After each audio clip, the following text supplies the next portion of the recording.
경제를 알아야 세상이 읽힙니다. 투자를 알아야 돈이 보입니다.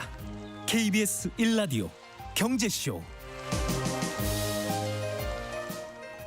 네, 전 세계 바이오 업계는 미국 샌프란시스코에서 열리고 있는 JP모건 헬스케어 컨퍼런스에 관심이 집중되고 있습니다. 글로벌 제약업계 최대 행사에는 국내 기업들도 삼성 바이오로직스를 비롯해서 셀트리온, 알테오젠, D&D 파마텍 등이 참석했는데요. K바이오 기업에 대한 이 글로벌 관심도 한층 높아졌다고 하는데, 오늘 JP모건 헬스케어 컨퍼런스의 주요 이슈는 무엇인지 살펴보고요. 올 한해 바이오 제약업계 전망과 변수까지 자세히 짚어보겠습니다. 신지훈 LS증권 연구원과 함께합니다. 안녕하십니까? 안녕하십니까? 우선 이 JP모건 헬스케어 컨퍼런스, 바이오에 관심 많은 분들한테는 익숙한 컨퍼런스겠지만 또 많이 생소하실 거예요. 일반 분들은. 다른 학회 어떤 점이 다른지 좀 소개를 해 주시죠. 일단 JP모건 헬스케어 컨퍼런스는 이제 딱 제약 바이오 섹터에 있는 기업들을 가지고서 기업들이 이제 글로벌 최대 규모의 투자 행사라고 봐주시면 되고, 네. 일단 앞서 말씀하신 것처럼 학회랑은 조금 차이가 있는데, 학회는 이제 임상시험 결과라던가 아니면은 어떤 기술에 대한 것들을 발표를 하는 자리라면, JP모건 헬스케어 컨퍼런스에서는 참석한 기업들이 올 한해 우리 기업의 어떤 가이던스, 성장 가이던스라던가 앞으로 어떤 방식, 어떤 쪽에 좀 더 집중을 하겠다라던 그런 전략이라던가, 약간 IR 느낌도 있네요. 네, IR 행사랑 상당히 유사합니다. 네. 근데 이제 참석하는 기업들이 거의 제가 세보니까 한 몇백 개 되더라고요. 공식적으로 참석하는 기업만 그렇고, 공식적으로 참석하는 기업 외에도 그렇지 않은 기업까지 따지면은 정말 1000개가 아마 넘어갈 겁니다. 네. 그러다 보니 이제 최대 행사잖아요. 네, 맞습니다. 우리나라 기업들도 많이 참석했잖아요. 네, 앞서 말씀 주신 것처럼 우리나라 기업 중에 이제 삼성바이오로직스, 셀트리온, 그리고 알테오젠, 그리고 D&D 파마텍, 그리고 휴젤까지 이렇게 5개 기업이 공식적으로 초청을 받아서 발표를 하는 이제 에이펙 트랙이라고 있습니다. 따로 있는데 거기서 발표를 오늘 마쳤고요. 그리고 그 외에 정말 많은 기업들이 JP모건 헬스케어 컨퍼런스에 참석을 했을 겁니다. 그래서 참석을 해서 보통 이런 기업들이 공식적으로 발표를 하지는 않더라도 투자자들이라던가 아니면은 글로벌 제약사들이라던가 1대1로 미팅을 합니다. 1대1로 미팅을 하면서 그들의 관심사와 우리가 가지고 있는 에셋에 대해서 서로 논의를 하고 어떤 딜 가능성에 대해서 타진하는 자리를 갖죠. 이를 바탕으로 앞으로 라이센스 아웃이나 이런 것들도 나올 수도 있는 맞습니다. 거고요. 예. 자, 이제 알맹이를 봐야죠. JP모건 헬스케어에서 주목받은 기업들, 어떤 신약 개발 전략, 또 앞으로 어떤 딜이 예상되는지 이런 것부터 좀 살펴볼까요? 일단은 이번 제가 생각했을 때 제일 핵심 키워드는 뭐였냐면 대형 제약사들의 특허 만료에 대한 대응 방안이었다고 생각을 합니다.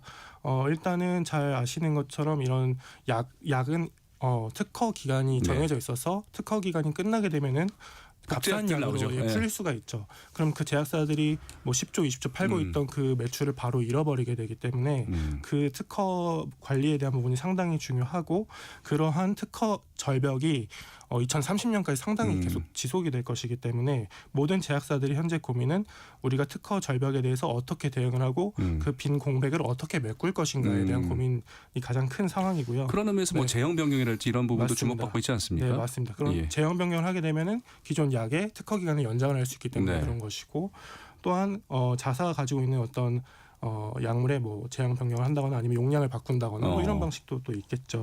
그래서 사실은 이런 매출 공백을 어떻게 메울 것인가에 대해서 얘기를 했는데, 이건 이제 전략적인 부분이고, 어떤 질병적인 측면에서는 비만과 아무래도 항암제가 여전히 가장 큰 화두였던 것 같습니다.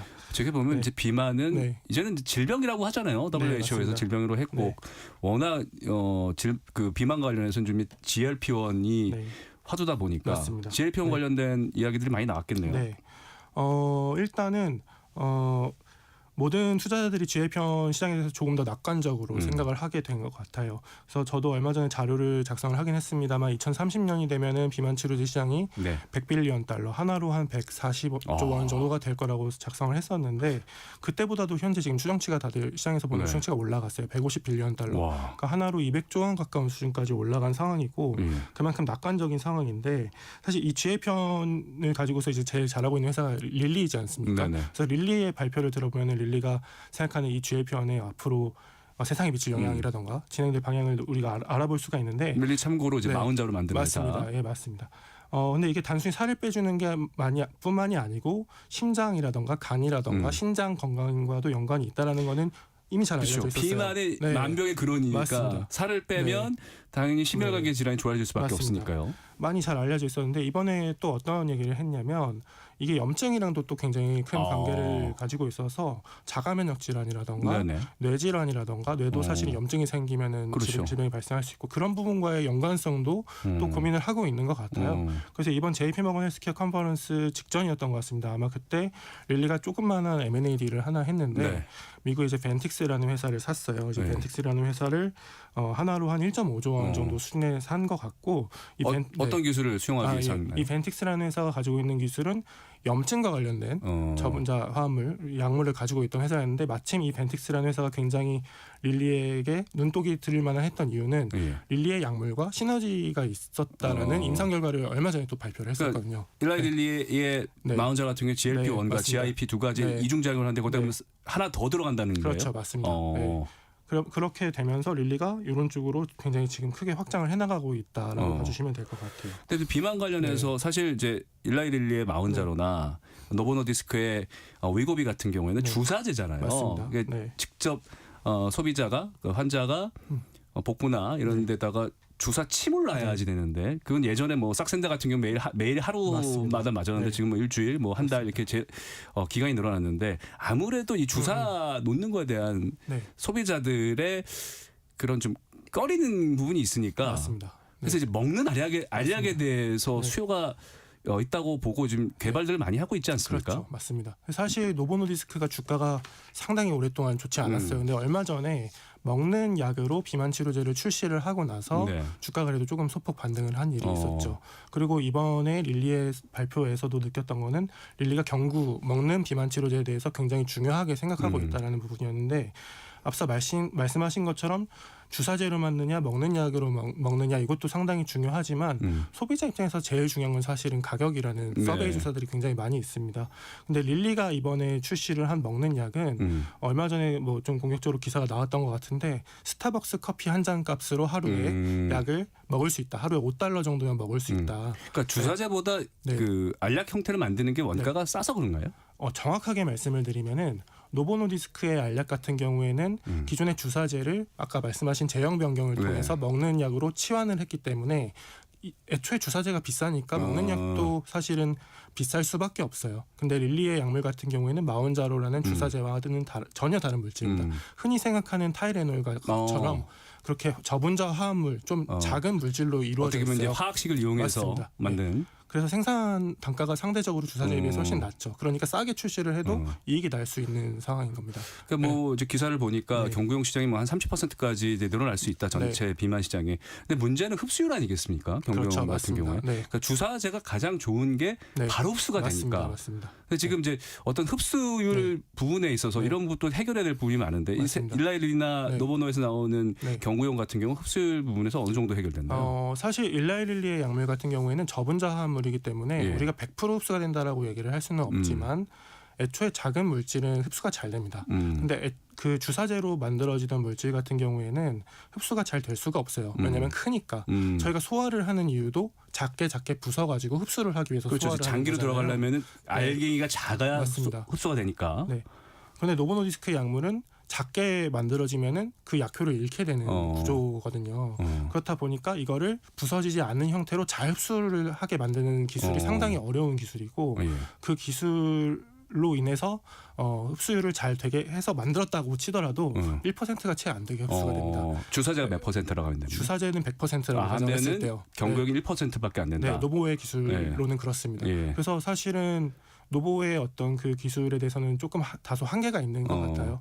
네. 근데 이제 일라이딜리 네. 같은 경우 흡수율이 어느 정도까지 올라갈 수 있다고? 그게 제가 정확하게 숫자를 말씀드리기는 어렵지만 먹는 약이고 저분자 화합물이기 때문에 거의 100%에 수렴한다라고 보시면 될 주사제가 것 같아요. 비슷하게. 네. 그 이제 일라이와 노보노의 네. 어떤 양대 싸움인데 지금 네. 사실 파이저 같은 경우도 네, 맞습니다. 얼마 전에 메세라 인수하면서 네.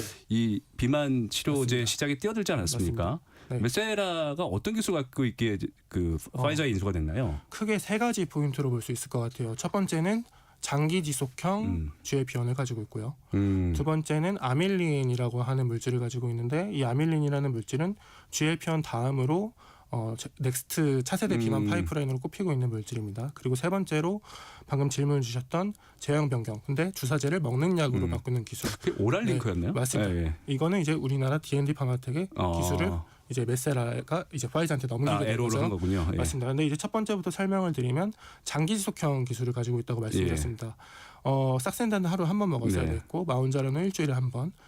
이 지금 파이자 메세라가 개발하고 있는 이 약물은 한 달에 한 번까지도 생각을 하고 있어요. 그러니까 위고비나 마운자로 주사제 같은 느낌으로 네. 먹는 약이 될 수 있다. 아니요, 주사제입니다. 네. 주사제요? 네, 주사제입니다. 예, 예. 한 달에 한 번 맞는 주사제로 개발을 하고 있는데 한 달에 한 번 맞는다라고 생각을 해보면 환자가 편한 것도 굉장히 중요하고 두 번째로 용량이 줄어들기 때문에 네. 약가 측면에서 굉장히 좋을 수 있어요.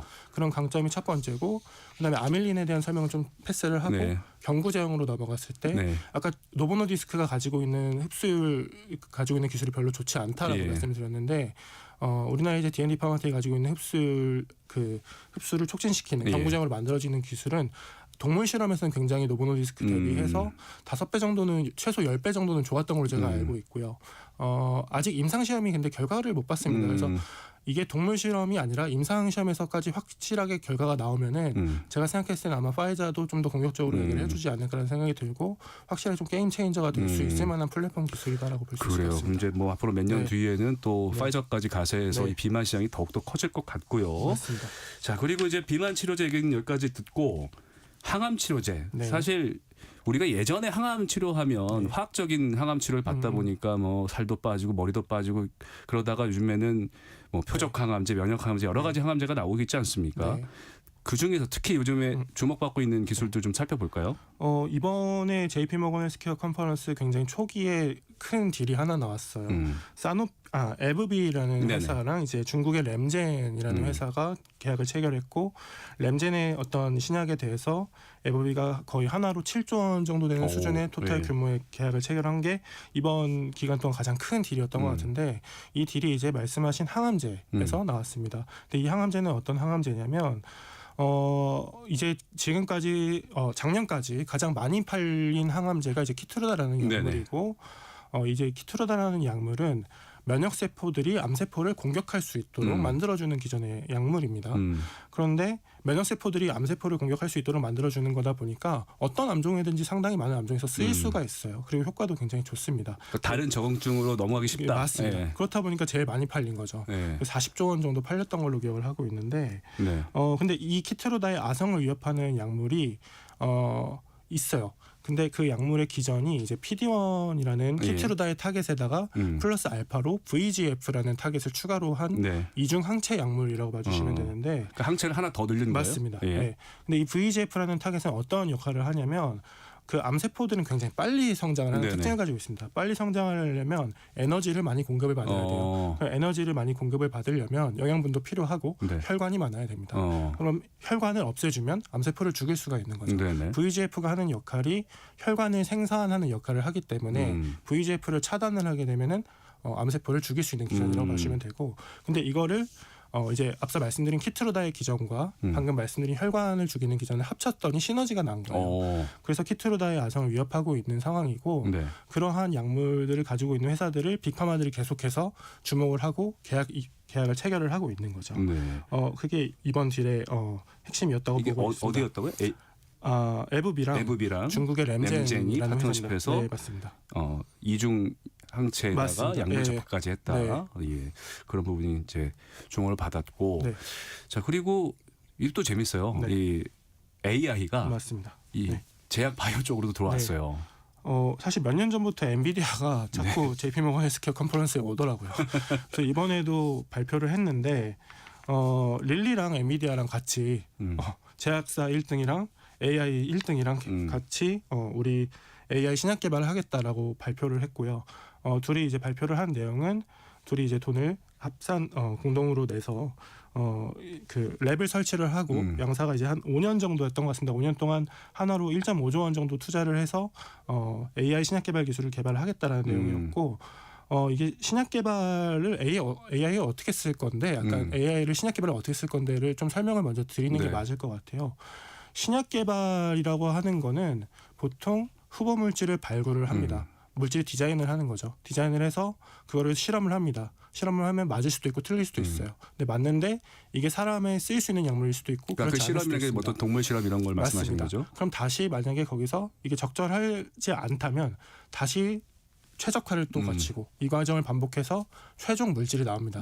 그러고 나서 임상 시험에 들어가죠. 네. 그러고 나서 임상 1상, 2상, 3상이라는 결과를 거쳐서 굉장히 최종 승인- 지루하고 맞습니다. 긴 기간이죠. 보통 10년이 걸리는데요. 이 앞서 말씀드렸던 후보 물질을 디자인을 하고 최적화를 하고 이런 과정을 보통은 사람들이 그냥 굉장히 루틴하게 이렇게 하고 있던 거를 컴퓨터를 통해서 AI를 통해서 빠르게 하고 가속화할 수 있는 그러니까 추론하고 맞습니다. 시뮬레이션 통해서 그 맞습니다. 기간을 네. 줄이겠다. 임상전 맞습니다. 단계를 줄이겠다는 거예요. 맞습니다. 그렇죠? 임상전 네. 단계가 아직까지는 어. 메인 포커스라고 봐주시면 될 것 같아요. 예. 그 이런 부분 관련해서 지금 뭐 진행된 부분이 있어요? 아니면 뭐 이렇게 하겠다고만 나온 거예요?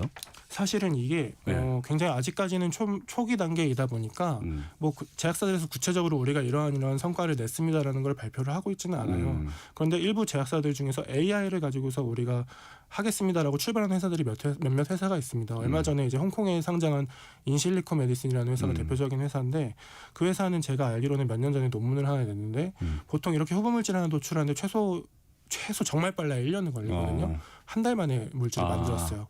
이런 식으로 AI로 굉장히 빠른 시간 내에 좋은 물질을 만들어낼 수가 있다는 게 장점이고 그렇다 보니까 전체 신약 개발 비용에서 제가 추산을 해봤을 때 한 15% 정도 비용과 시간을 아낄 수 있는 걸로 생각을 하고 있습니다. 그럼 뭐 바이오 벤처들도 또 더 많이 네. 생길 수도 있겠네요. 맞습니다. 자 그리고 이제 JP모건 헬스케어에서 이제 MOU나 기술 이전 이런 얘기들도 네. 좀 오가잖아요. 맞습니다. 뭐 우리나라 기업들과의 네.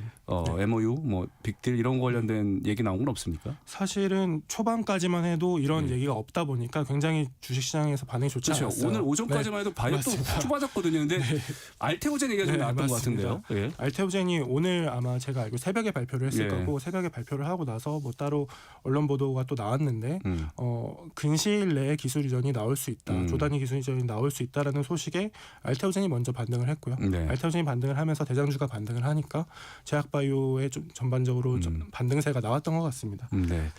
알겠습니다. 그러면 이제 올 한 해 사실 이제 반도체에 비해서 바이오 섹터가 좀 주목을 덜 받았고 네. 이제 바이오에 관심 많은 분들은 과연 반등을 할 수 있을까? 하는 고민들을 많이 하실 텐데 어떻게 전망하십니까? 앞서 말씀드렸던 것 굉장히 그걸 종합해서 말씀드릴 수 있을 것 같아요. 빅파마들의 지금 특허 만료로 인한 그 공백 채우기는 계속해서 이어질 겁니다. 그렇다는 얘기는 국내 기업들도 그 빅파마들 공백을 메꾸는 데 있어서 큰 역할을 할 수 있다. 즉 딜이 나올 수 있다는 얘기고 이러한 네. 기대감은 올해뿐만 아니라 향후 앞으로 계속 지속이 될 거예요. 근데 다만 좀 고민하는 부분은 작년 이제 하반기부터 해서 트럼프발 어떤 불확실성이 좀 네네. 해소되고 난 뒤에 밸류가 많이 올라왔어요. 네. 지금 코스닥 제약 지수가 코로나 때랑 거의 유사한 수준까지 올라왔습니다. 그렇다는 얘기는 밸류에이션으로 조금 고민이 필요한 시점은 맞다라는 게 저의 생각이고 예. 그러니까 지금 약간 좀 고평가돼 있다고 보시는 거예요? 어떤 특정 기업은 고평가될 수도 있고 어떤 네. 기업은 저평가될 수 있을 수 있지만 전반적으로 레벨이 많이 올라와 있는 바이오 상황이다. 섹터 자체가. 네. 예. 근데 이게 당연히 더 갈 수 있겠죠. 예, 더 갈 예. 수 있겠지만 앞서 말씀드렸던 것처럼 어떤 기업들 간의 어떤 편차가 좀 벌어지지 않을까라는 게 저의 생각이고요. 말 그대로 옥석 가리기가 계속 지속이 될 것 같다라는 네. 게 저의 생각입니다. 그럼 그 옥석가리 중에서 어느 부분에 좀 집중을 하면 될까요? 근데 사실 국내 투자들이 가장 선호를 하는 바이오텍의 비즈니스 모델은 플랫폼 기술 이전 비즈니스 모델이에요. 뭐 제형 변경이랄지. 네, 제형 변경이라던가 아니면은 어떤 똑같은 기술을 여기도 적용시킬 예. 수 있고 저기도 적용시킬 수 있는 네. 그런 기업들 중에서 올해 임상 결과가 나오는 기업들 주목을 해보자는 거고 왜냐하면 작년에 ABL 바이오 케이스를 우리가 네네. 생각을 해볼 필요가 있는데 ABL 바이오가 임상 1상이 끝나고 나서 2건의 대형 기술 이전 계약을 체결했습니다. 유사하게 임상 1상이 끝났다는 거는 우리의 기술이 사람에서 검증이 됐다는 네. 얘기고요. 그러면 기술 이전이 가속화될 수 있다는 얘기입니다. 그래서 플랫폼 기술을 가지고 있는 회사들 중에서 올해 임상이 끝나는 기업들에 주목을 할 필요가 있다. 이렇게 좀 말씀드리겠습니다. 애로 가능성 부분에 맞습니다. 대해서 네. 좀 신경을 쓰시면 되겠다. 맞습니다. 아우, 뭐 듣고 싶은 얘기가 많은데 벌써 시간이 이렇게 됐네요. 오늘 여기까지 듣도록 하겠습니다. 신지훈 LS증권 연구원이었습니다. 오늘 말씀 고맙습니다. 예, 감사합니다.